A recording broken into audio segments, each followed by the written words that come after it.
we're still at the conclusion of the 2009 District 56 Fall Conference. And with me is another big get, to use a Jon Stewart term, excuse me.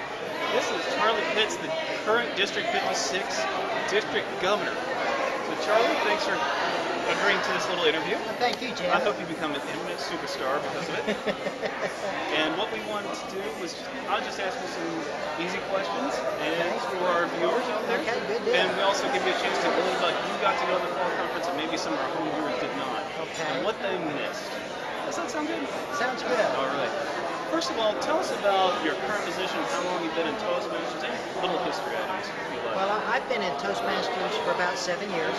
I joined to get some much needed help. I spent 18 years as an engineer, moved into sales, and then realized that I needed some help. And actually fallen apart in about 6 or 7 speeches. And so I joined Toastmasters to get some much needed help. And what I have found since then is the joy of helping other people. Now, the Fall Conference, our theme was celebrating our successes and recognizing our achievement.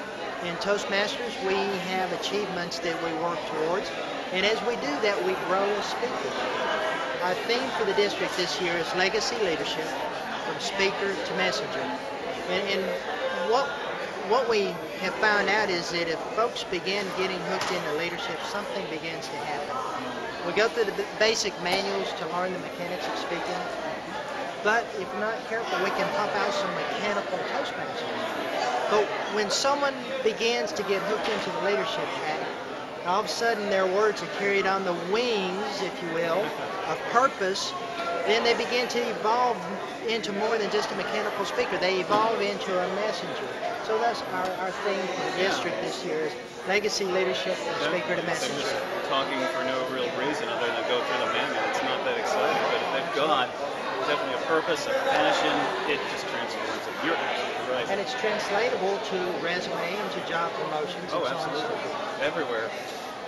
The other question is, I know some of our viewers may be totally unfamiliar of the world of the district. So, as district governor, or maybe some of the other favorite positions you've had above, say, club level, what do you do? Just to kind of give our... Right. Well, as district governor, I am responsible for the success of the entire district. District 56 goes from Beaumont to Katy and from Galveston on up to Livingston. And I'm responsible for the leadership within the district. And I have a great team. I have 6 division governors. Each one of those are responsible. I don't know any of those. You don't know any of those. This is one of them. But each one of you guys are responsible for around 6 area governors. And each area governor is responsible for 4 to 6 clubs. And then each one of those clubs has 7 officers who are responsible to the membership. And this is how we disseminate information, motivation, and make sure the business of the district is done through this leadership. Okay. What would you say drives you to be in a leadership role? What is the most fun? I would say when you're able to motivate someone to do something that maybe they previously wouldn't do, and maybe they're reluctant to do, and then you watch them grow, and you watch them gain a skill set that they can take right to the job market. You watch them get a confidence from doing this that is transferable to every aspect of their life, whether it be their marriage, their children, communication at church, communication on the job, and just confidence to do the things that maybe are in their heart to do, their dreams, or maybe they've discovered that they had some dreams that were lying dormant because they were afraid of public speaking. Okay, so let's ask the flip side. What would you say is one of the biggest frustrations, the challenge that you face?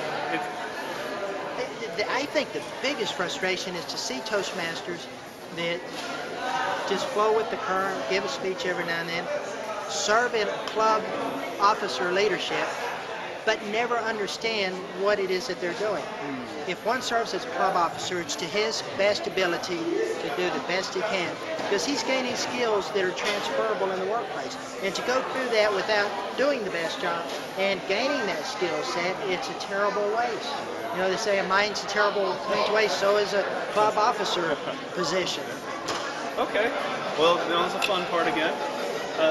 Tell our viewers if our home viewers who didn't or couldn't come or wouldn't come, what they missed? What was the most fun you had today? You know, it's between the contest and the awards. We set a benchmark for this conference, and that was 4.5 months into the year. We're asking clubs to be a little over halfway through their goals as a benchmark, rather than waiting to the last minute. And to be able to award those 14 clubs this morning with a ribbon for their accomplishment was phenomenal.